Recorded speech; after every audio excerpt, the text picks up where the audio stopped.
Hi, welcome to the Londonney channel. My name is Damien Surso. I live in the UK. I'm part Polish, part Tibetan. I studied genetics, graduated with a first-class master's. The first half of my career life so far was spent in the lab working on cancer research, but I'm currently the owner of Productivity Bears, which is a community for high-performing entrepreneurs on life-changing missions. Full-time, I advocate for mental health through the Mind charity, and I'm also a member of the UK chapter of the voluntary Tibet advocacy group, otherwise known as VTAG, where my current focus is on organizational team excellence. And joining me today is Mr. Jamyang Norbu, who is a Tibetan political activist and an award-winning writer. He was born in Tibet and raised in exile in India. He has spent decades writing about Tibet's history, politics, and culture. He was involved in the Tibetan resistance movement and later became the director of the Tibetan Institute of the Performing Arts, otherwise known as TIPA. And he co-founded the Amnimachan Institute, a center for Tibetan studies in Dharamsala. He lives in the United States currently, and he is touring in Europe and in the UK with his most recent book titled Echoes from Forgotten Mountains, Tibet in War and Peace. So today we will have a conversation with Jamyang on Tibet as well as China's influence on its neighboring states. And this conversation is in English just so we can ensure that we reach a non-Tibetan speaking audience, but there will be an interview in Tibetan by Duktok podcast. So Jamyang, Dashtala. Hi, yeah. And thank you for giving us some time to do the interview. Sure, yeah. Thank you. So the very first question I want to begin with is related to your most recent book. Could you just give us a quick sort of overview and also dive into what inspired you to write it? Okay, I will try for a quick overview. As you might have seen, the book is rather thick. Yeah. So yeah, essentially I tried to deal with the entire sort of range of Tibetan resistance against communist occupation of Tibet. And in this, largely I deal with the PLA invasion from 1949-50 in all the three traditional regions of Tibet. And then I move on, explain that. Because a lot of that, people really misunderstand the initial invasion also. People have no idea. A lot of people feel that Tibetans just surrendered, lost, or ran. No, they really put up a fantastic fight, and held back the PLA for over a year, which most people don't realize. And then I move on to the later uprisings starting from 1956 in eastern Tibet and Kham, in Lithang, and then on to Batang, all these other areas in eastern Tibet, which is also really huge because the population there is much larger than central Tibet. And also the fighting that took place in Amdo, in northeast of Tibet, where earlier we'd really had very little information because of the distances from Lhasa. Even in exile we had very little information, but now more information is coming through. There have been better scholars on this. And I managed to get a hold of a lot of documents even in Dharamsala. So I've provided very interesting kind of one chapter actually on this, on Amdo. And it's important. So bringing all that together, I sort of framed the idea that what happened in Tibet, even at that time from 56 onwards, was essentially genocide. This term is not used very much in the Tibetan world because, a lot of Tibetan friends, even in activism and even in academia, they don't like to use the word. It is a challenging word, And essentially, genocide has been used largely by sort of left liberal people, essentially against fascism, against Nazis, the Holocaust and all this. And the Russians actually, when the whole Genocide Convention was signed in the United Nations, they tried their best to make sure that that was the limited definition. And even now, people don't realize it, but even your prejudices, sometimes even if you don't feel you have any, come from earlier kind of concepts because of the left, whole idea that only people who committed genocide are the Nazis, maybe even the CIA, whatever. Right? And right now, Israel, which in many ways I'm not doubting it at all, but these all things have to be resolved. But very few people like to take up the question of genocide by Stalin, by Mao, although you have figures, facts and figures. And so on the question of Tibet, I feel Tibetans should use that. Never be intimidated by academics with some kind of political purpose behind their writing. And people will, they'll never sort of say that they are being biased, but we all carry these inherent biases from the background, the university that you went to. So when I talk to people, I at once check that. It doesn't condemn him, but it's a way I can argue with him.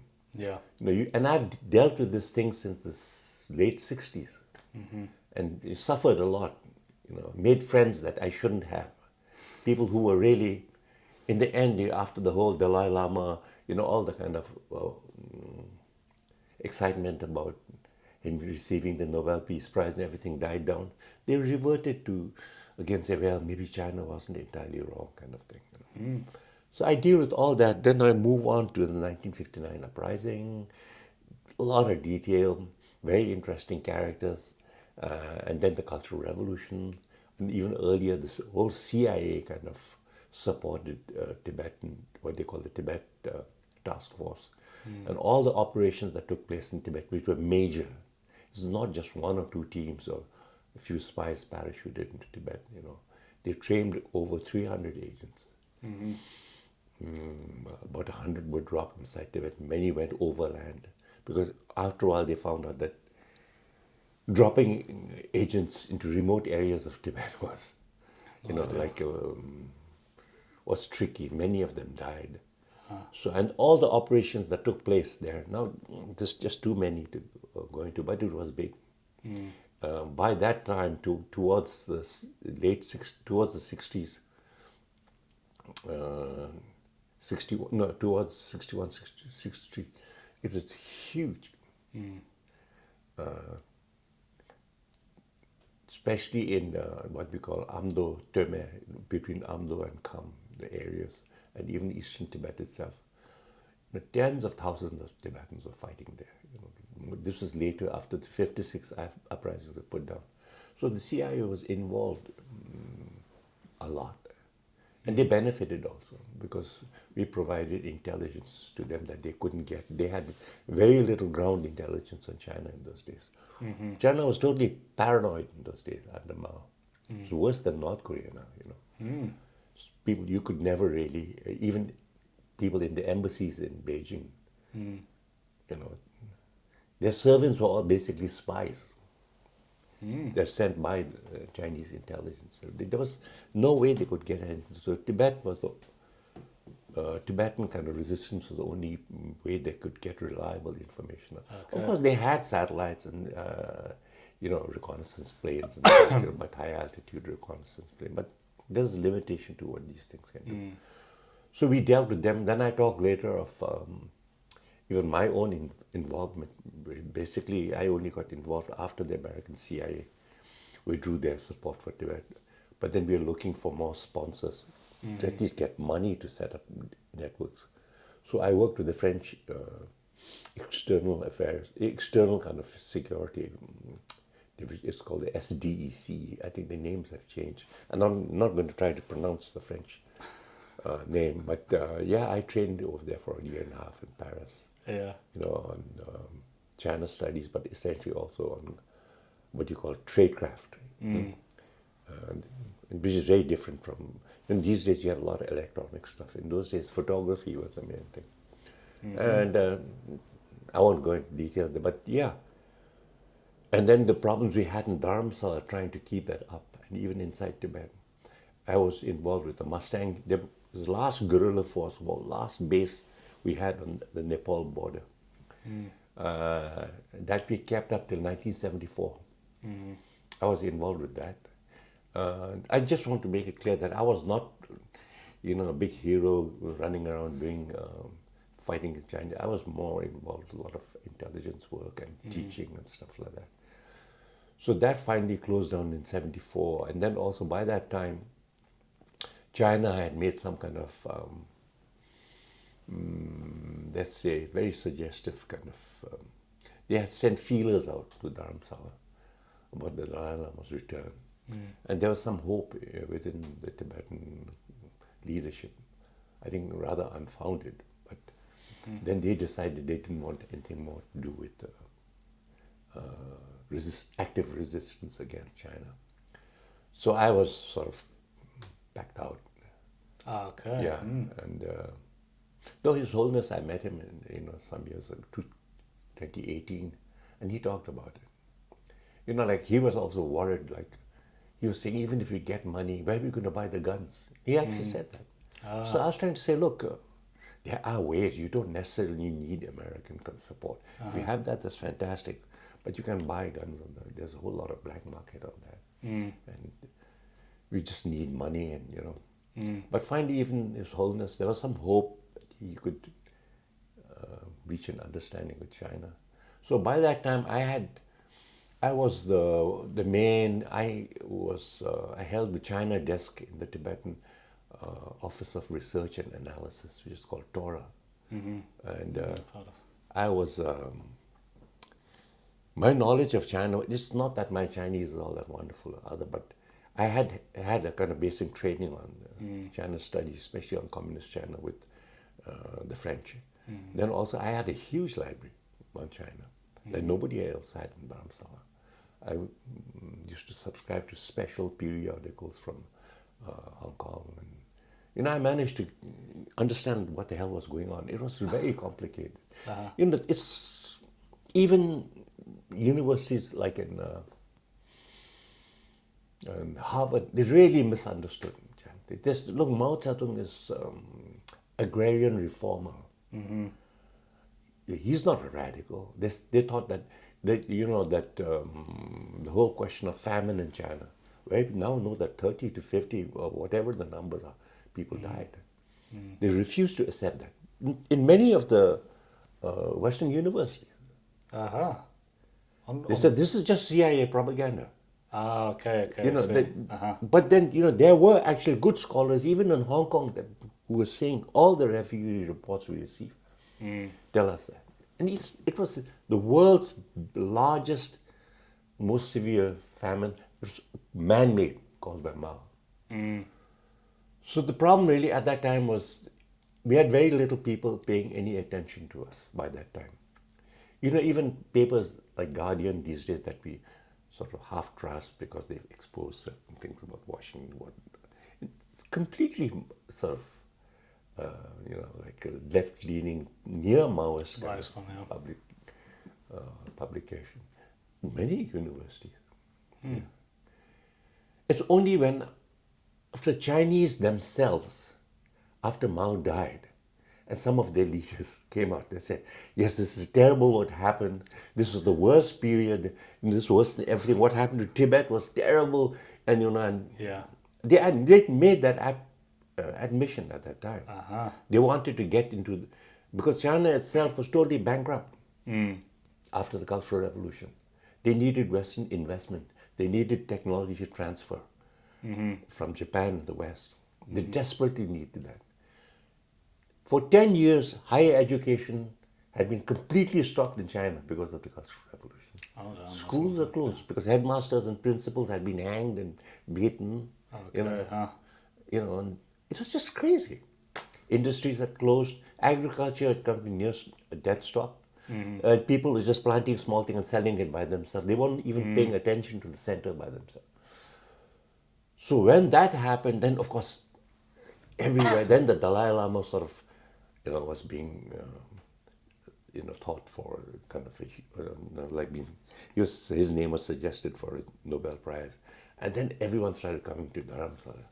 And all these people who had earlier apologized for China were now sort of saying, oh yes, I knew all along, Tibetans were right, this and that.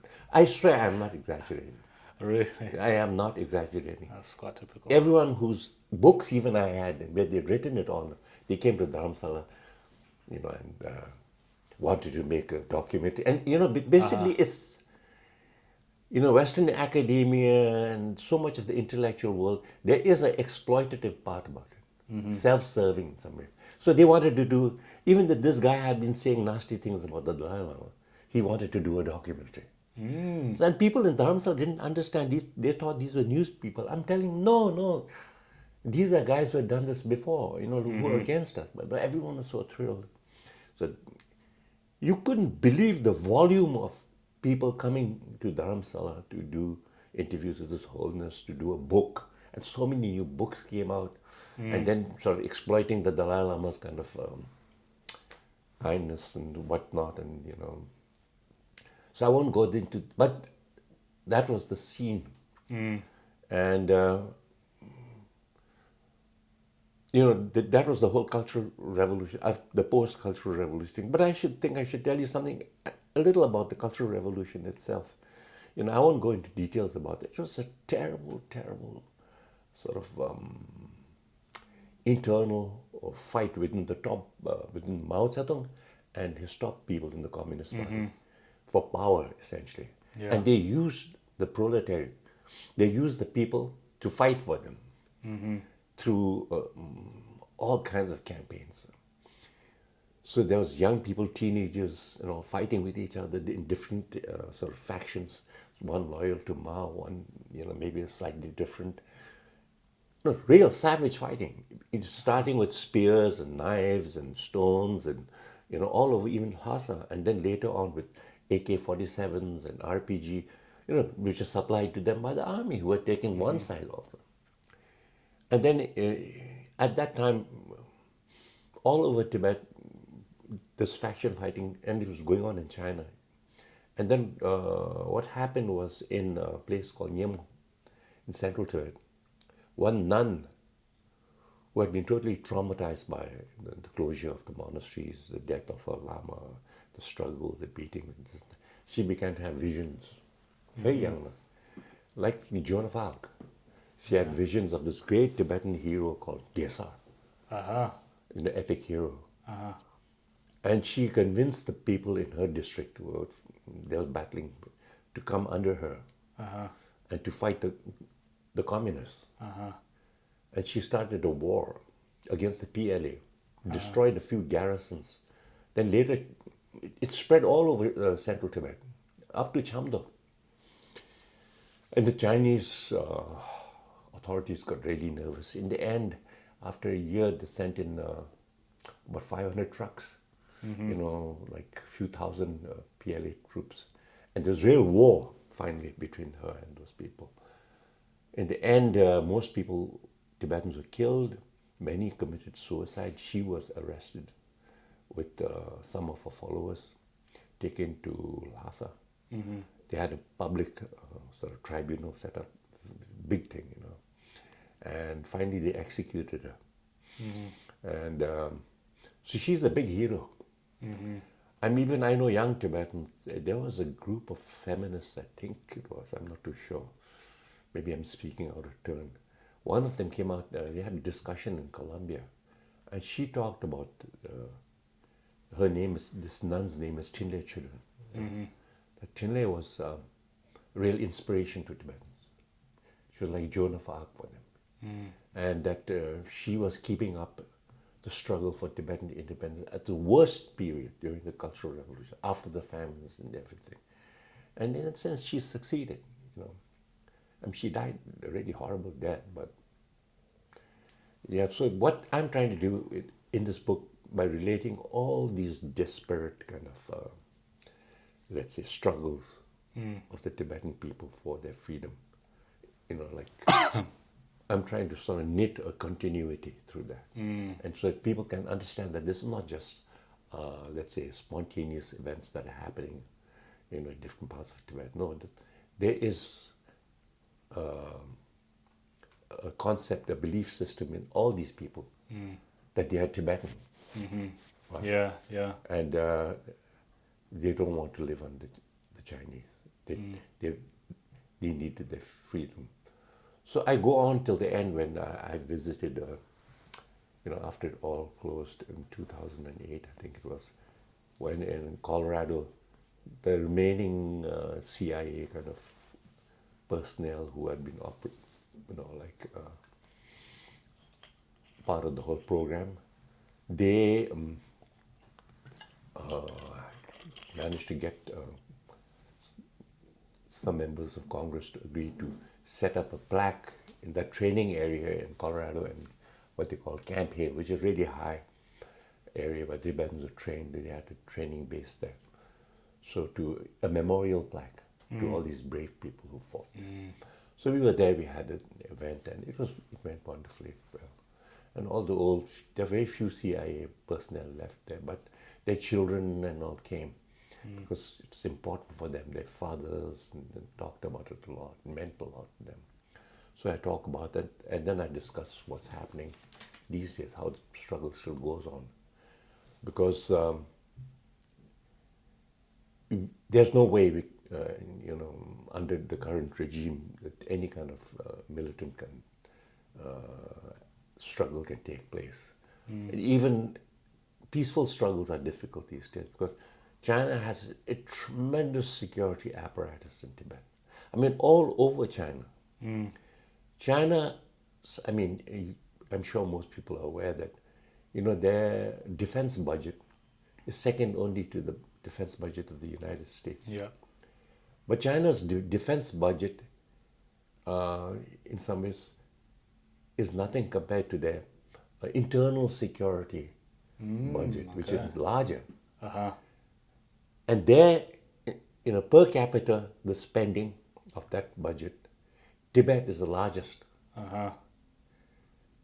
More than Xinjiang.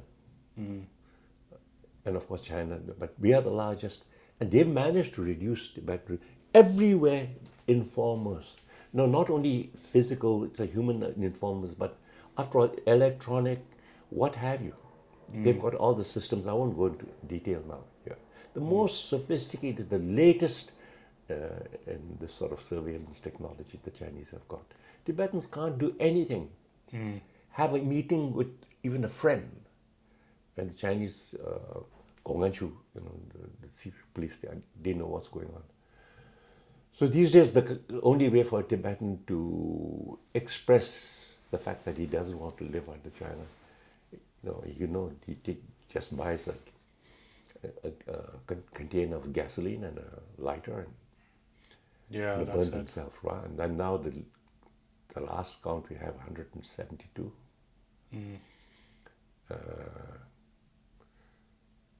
And so, what I'm trying to get across is that it is continuing. And even that, they're putting huge pressure to stop that. But that's the only way, really. You don't have to discuss with anybody. You just do it. But you can understand the internal frustration of these people.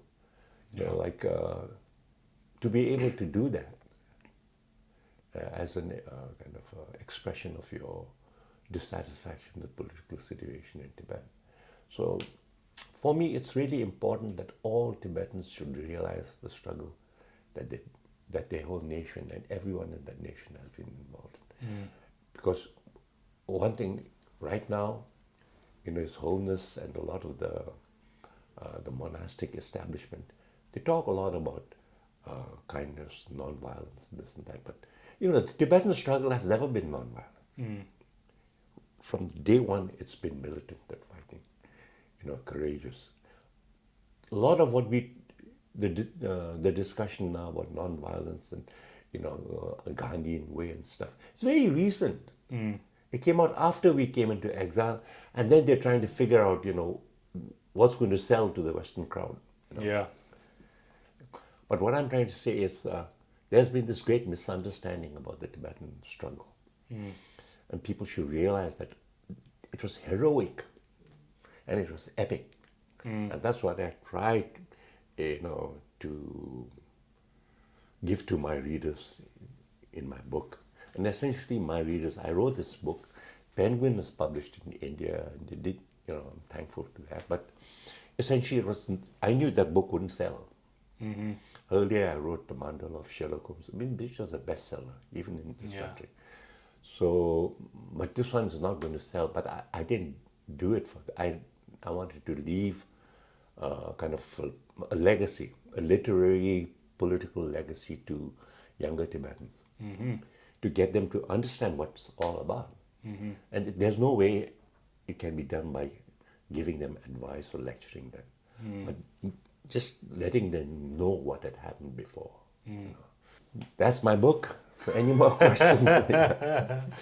No, that was great. But just following up on what you said towards the end, you said it was a relevant thing for, you wanted to leave this book behind for, Tibetan youth, right? Yeah, absolutely. Is there any kind of key points? To be fair, this is sort of introducing a bias from yourself. Maybe people should go in with their own kind of open-mindedness and sort of interpret your words in their own way. But is there any key points you would want to take, the Tibetan youth away from reading your book, which is 900 pages is long? But No, I don't think so, because the book is, it's so big. And it covers decades. There's so many different people involved. I think readers should take their own kind of, read it at their own pace. It's like reading a Russian novel. If you find a difficult part, you just bleep over it, go on to the next. You can go back to that any other time. And there are very young people who actually are reading that book. Some are buying it.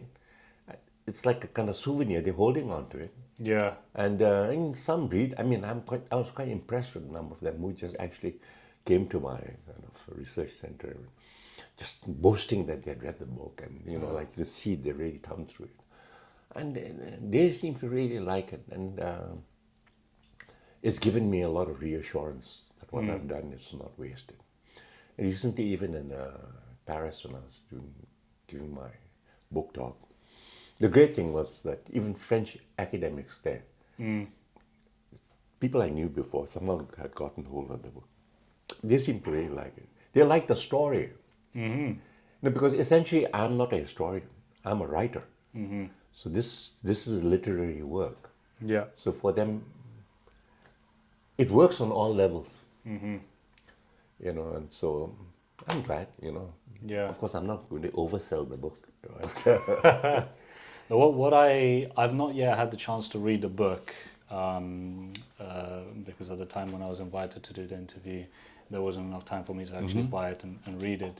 But what I liked about it is that it included so many different accounts of different Tibetans, right, throughout the last few decades, which is, I think, quite a unique sort of way of telling stories, or the story of Tibet, right? Yeah.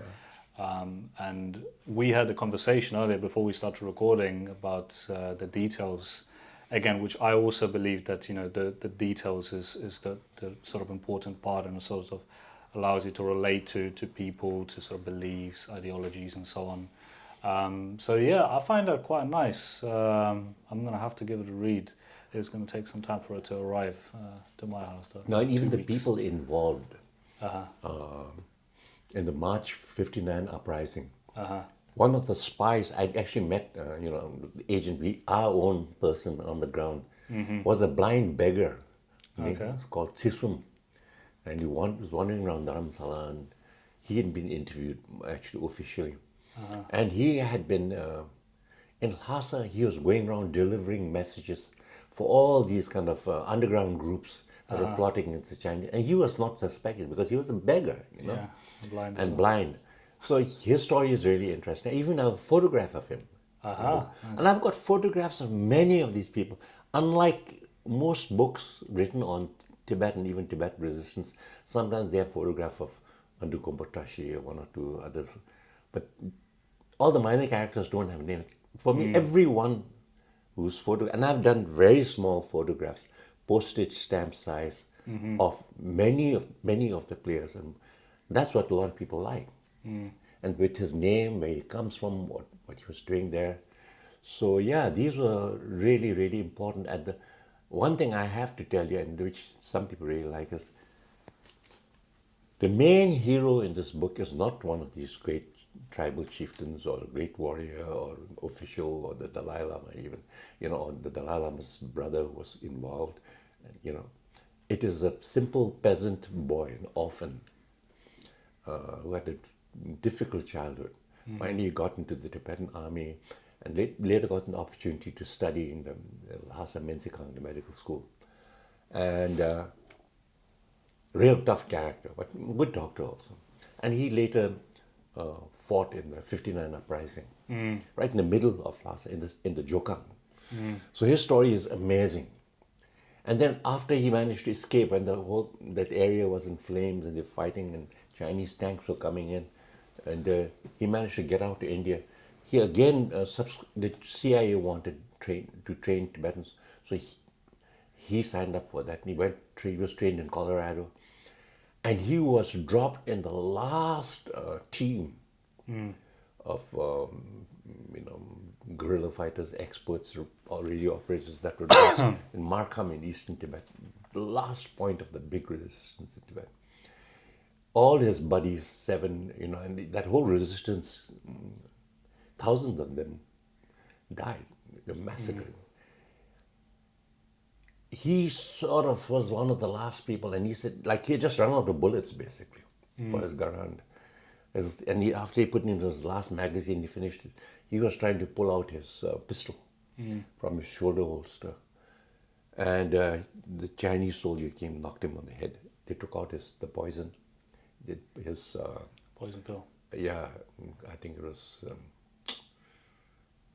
whatever it was. And they took him, he was in prison for 20 years. So he is the main hero. His story runs through, because I mix it all up.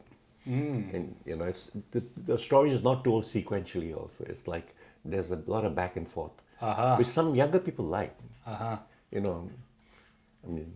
Tarantino style. It's like, Yeah. And he is one of the most important people. I met him, I interviewed him for over a month in Dharamsala. He was quite ill by that time, so he couldn't talk too well, but it took me some time. And there's other people, even like women, among the women, there were many who fought heroically, really fought, who led men, who were leaders of men in eastern Tibet. And women in '59, who came out against the Chinese, and people who died in prison. So I go through the whole thing. It should give everyone a kind of a feeling of satisfaction, if That's you're good. interested in that sort of thing. Yeah. Yeah. All right. No, that sounds good. So then the next question I'm going to ask, it dives into more of the cultural aspect. So I'll give you a bit of background on why this was a personal interest of mine. So because I'm part Polish, part Tibetan, there's always been a bit of like a clash between the different cultures and somewhat of like a fragmented identity. You never really know where you belong, right? And I have a strong belief in the fact that this topic of identity is kind of crucial to discuss, and defining sort of Tibetan identity in order to ensure the long-term survival of Tibetanness, and sort of our movement as well, because it's when you belong to something, then you feel that kind of internal motivation to fight for it, right?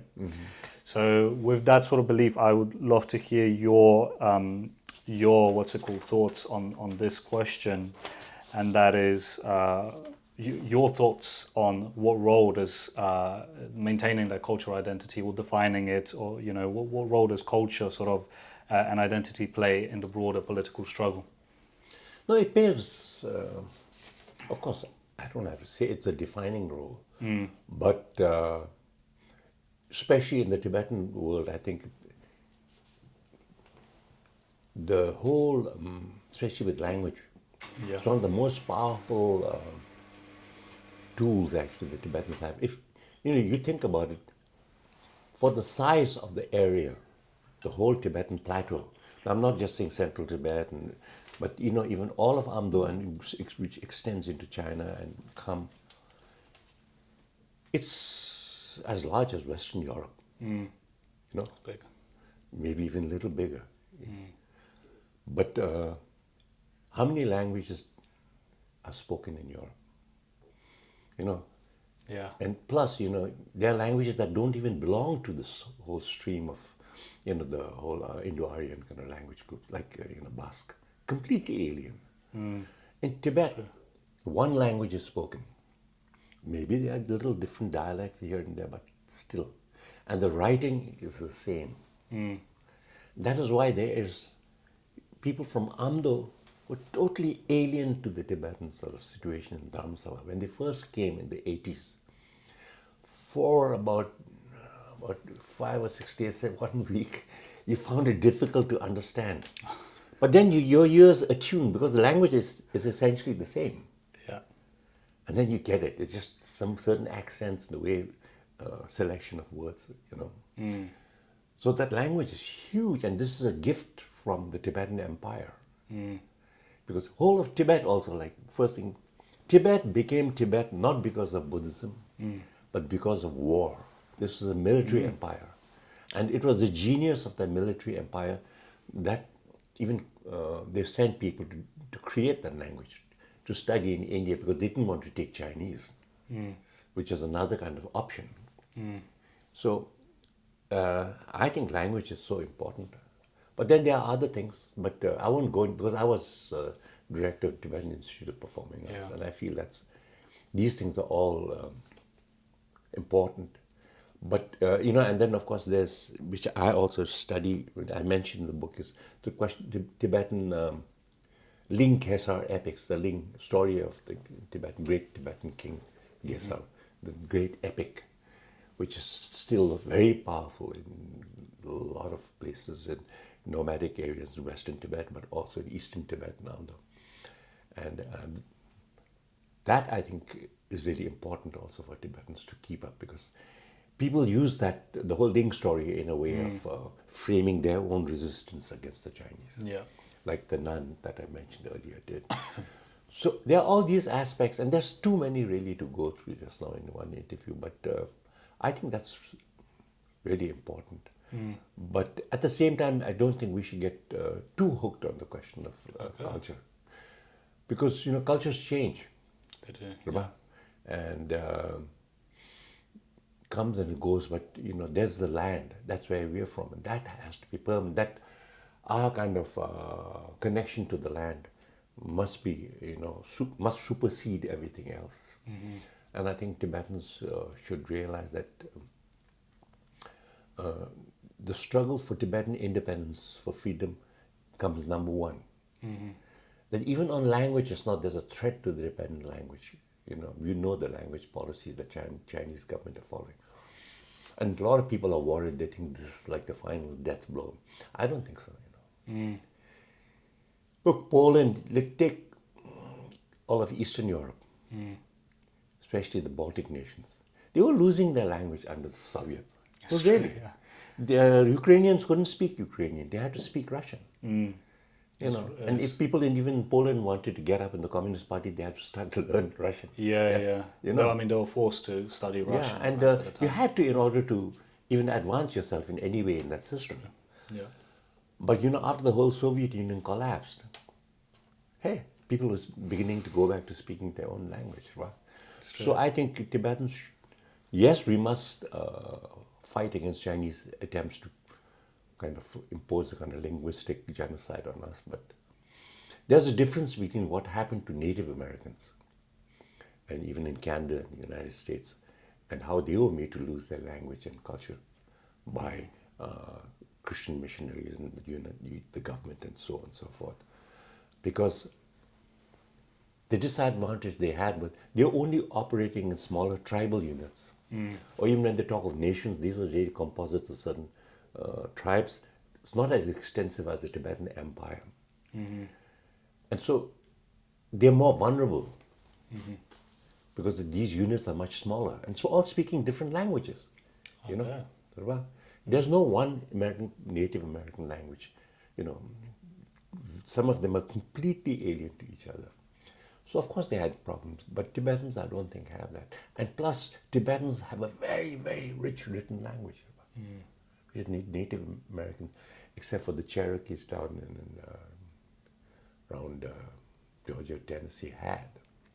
But that's one tribe. And that was more recent kind of innovation by one of their chieftains. So Tibetans have a very big advantage, and I don't think people should lose sight of that.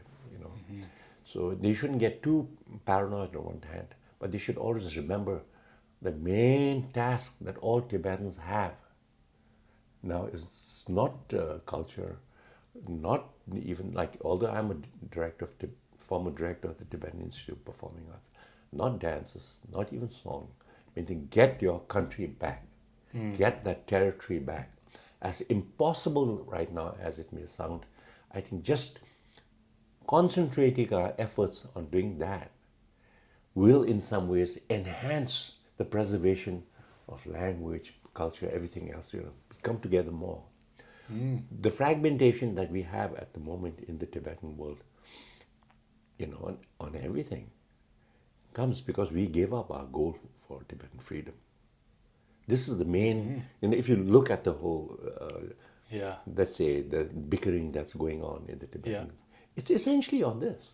So you mean on like a subconscious level, in a way, people have come to give up on this goal? Is No, that and what you're also referring this to? being insisted on by officialdom that we have to give up Tibetan independence, and then we have to hope that the Chinese will come and negotiate with us and give something. And it's totally ridiculous, and they're not going to get anything.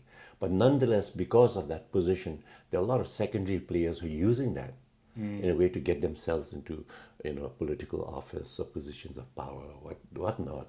That's the official line. So you won't get any official job if you don't toe that line. Yeah. So this is the problem. But I remember when I first joined the Tibetan exile community in Dharamsala and these other places. At that time, our kind of, let's say, spirit was really high. And one of the reasons was also because people had this faith that we could go back to Tibet. So Yeah. students in school, although they're just starting, school was very high. All the kids who came from Christian schools, like people like me and all the other Tibetans there, they really worked hard in school because there was a motive. Yeah. Yeah. They had this. Older people in our school say, "Hey, you don't disgrace the Tibetans." So some of the best people in school students were Tibetans, best in sports and studies. For a long time, we kept up. Now this is trailing off. Yeah. So education standards and all are not that high. So I believe all you really need in life is motivation. Right? Yes, it's true. Yeah. And we have to sort of uncover what younger Tibetans have to be motivated about. And I believe it's the question of Tibetan independence. Okay. So I wanted to dive in on something you've mentioned earlier, but maybe one additional point I'll sort of make is, of course, now we've sort of gone a lot more Tibetans are now in the West, right? And as a result of that, and I can speak for myself as well, the Western culture rubs off on us, right? Yeah, yeah.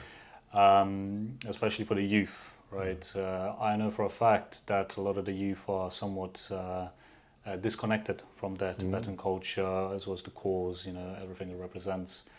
So what about the implications of that? And then you also, that's the question there, but then also you mentioned one of the sort of priorities when it comes to this topic of cultural identity, I guess, is the connectedness to the land.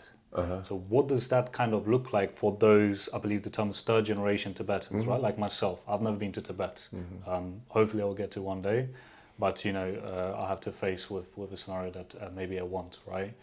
There is no like a tangible connection there in terms of me being there, me ever sort of seeing it in person, right? It's only through my parents, through family and stuff, right? So what would that kind of look like going forward, that connection to the land? Right now, even if there isn't a tangible connection, Yeah. I don't think we should sort of feel too worried. Like in some ways, the most powerful kind of impetus we have to doing something or thinking about Tibet is in your head. And that can, in some ways, be sort of aroused, by reading, by culture, being part of the Tibetan, even language in some ways, written language.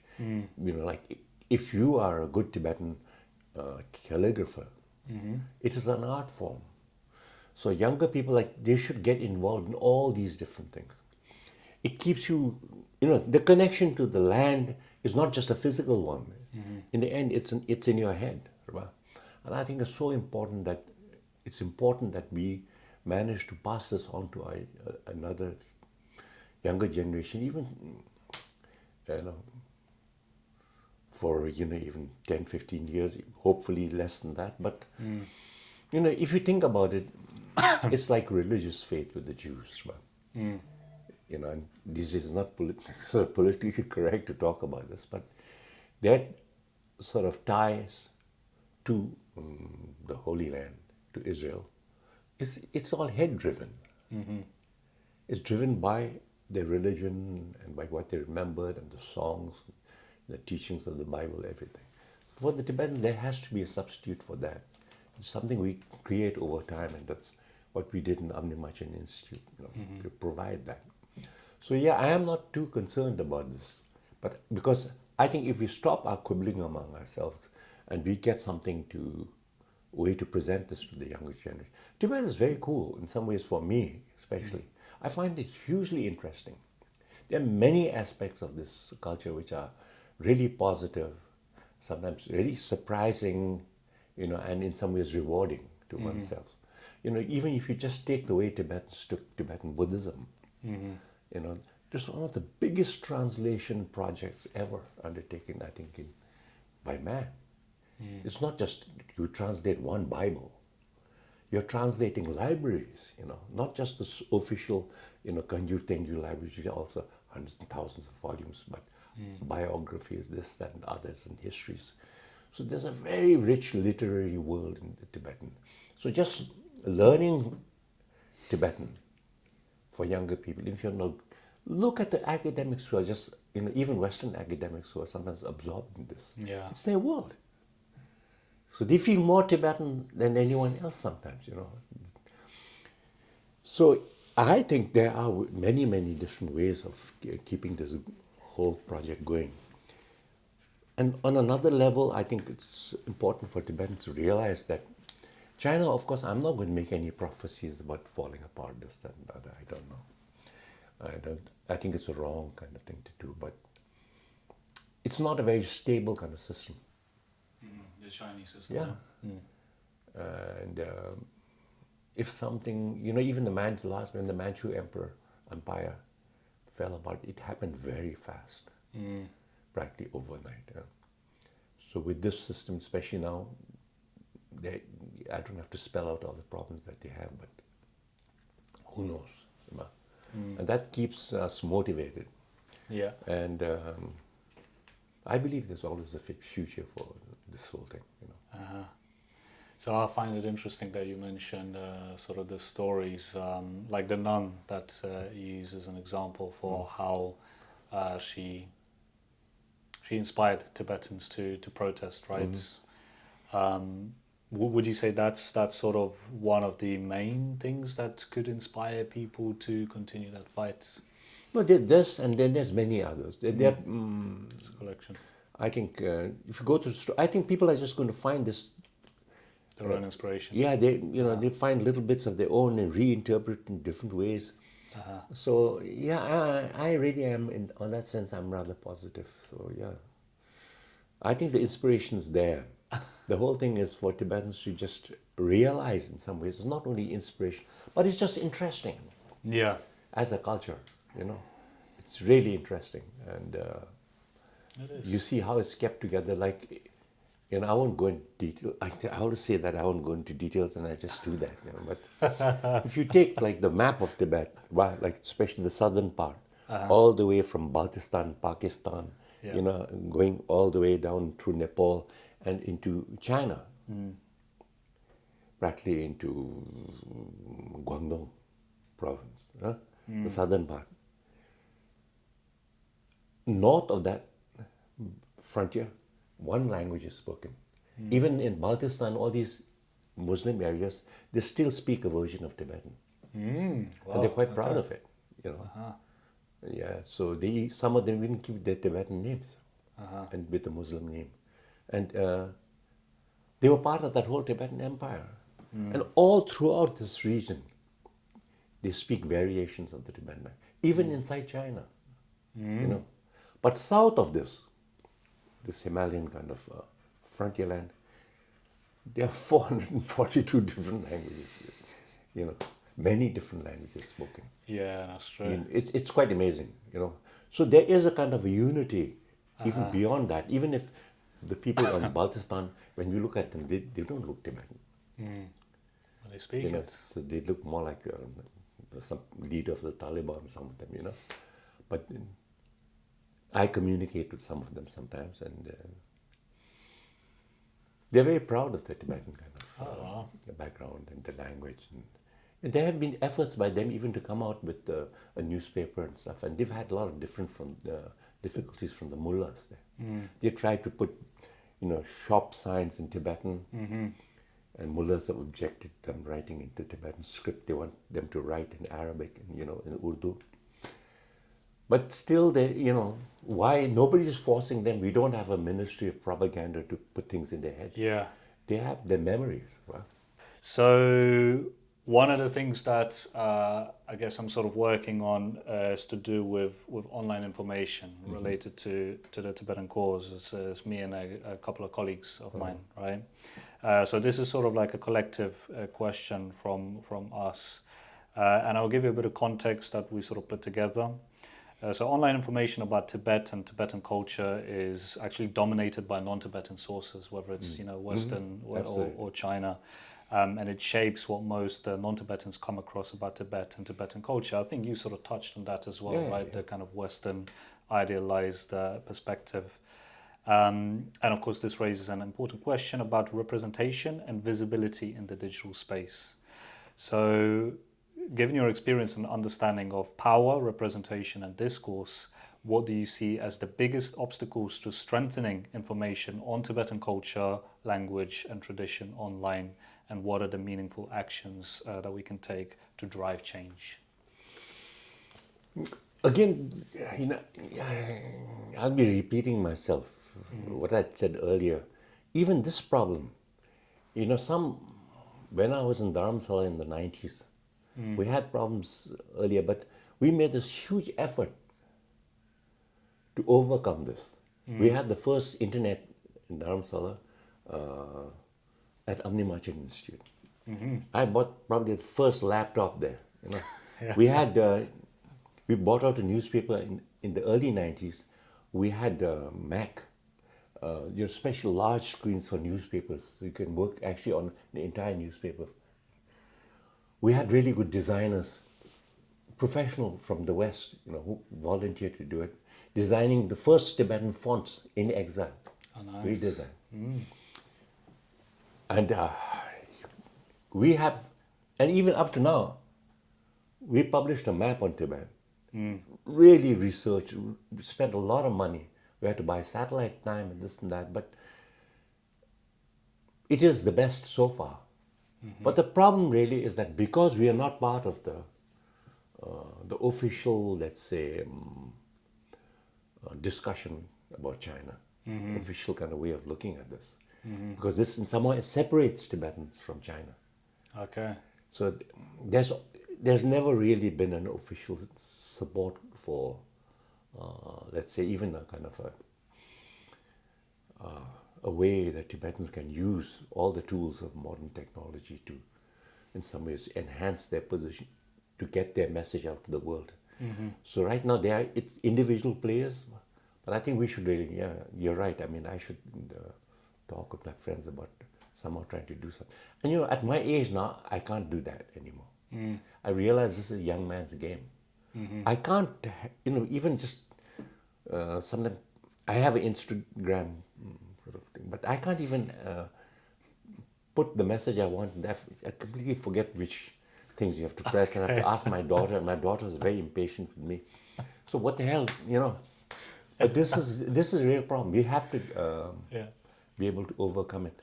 And also, like the problem right now these days is the whole Tibetan world. Like people don't read my articles anymore. because I write in English. But at one point, it's huge because the YouTube and Facebook were nothing in this. So you had to read, if you want to know about Tibet, you had to read my article. But now there's YouTube and Facebook. And the worst thing is it doesn't provide any answers to the Tibetan issues. It doesn't provide even a proper discussion. It's all basically editorializing. Some guy's holding forth, giving his opinion about the other guy who's a piece of shit, and that he's the wonderful person, and that everyone else is wrong. My candidate for in Dharamsala for the Sikyong is wonderful guy, and the other side is rubbish. And it just goes on and on and on. Yeah. There's really nothing. So yeah, I have to think about what I can do to this. But it's difficult because I did try putting YouTube videos up about. I was talking about different things in the Tibetan world. I even did one on, momos, the whole history and background. Yeah.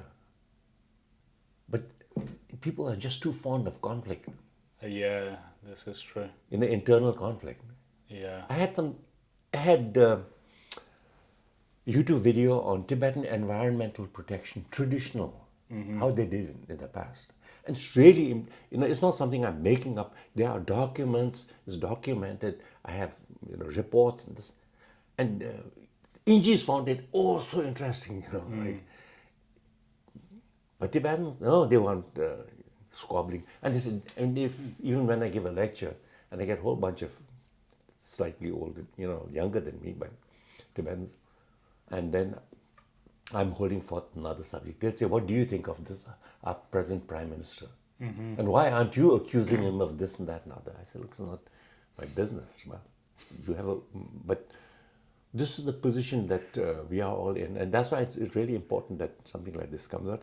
Yeah. And I require also some volunteers. Okay. For on the whole, people who are skilled, even in just shooting a video. Because I have actually, I have some buddies even in New York who are very good and knowledgeable in Tibetan history. And we like to have discussions going. That's good. But it has to be recorded.